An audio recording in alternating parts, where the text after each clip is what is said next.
Yaba mfowethu sanibona. Hey, umuntu udliwe timbuzulwane lana. Imiyane, mosquito ya. Hey, madoda. Unyaka omusha manje. Unyaka omusha lo. Isikhathi sokwenza imali. Isikhathi sokwenza imali lesi mune business sithinte manje. Siku-advertisele ibhizinisi lakho. Isikhathi sokwenza imali impela ke lesi. Ngisho ukuthi u-anti wakho ubeka imali budlapha ithathe. Isikhathi semali ke lesi, isikhathi semali madoda. Hey.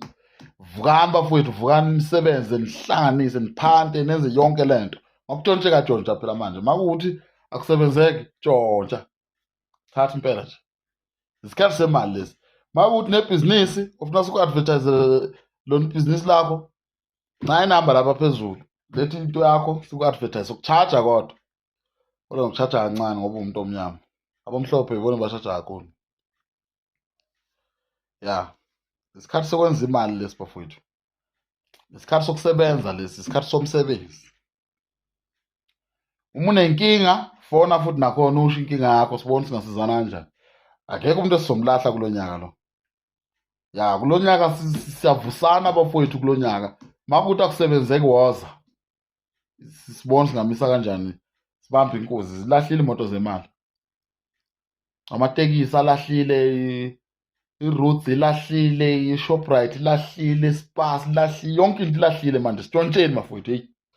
Sitshontsheni. Makuthi abakuqasha emsebenzini, qala lapho batshontshelwe, ngifonele mina siwakhomba. Ya. Bafowethu ngifuna ukuthi makuthi December lo December ozayo ngifuna wonke umuntu abehamba ngemoto manje. Esezingeni. Nabafana bamapolo abadayisa amapolo. Ya, ngifuna umuntu ahambe. Muyijonga mina ngifuna uhambe nge-GT6 mina uhambe ngePrado.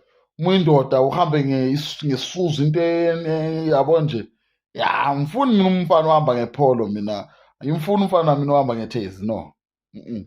Ngimfuna umfana mina ohamba nge-Uno imoto yathi tasa. Hey, imoto yathi tasa.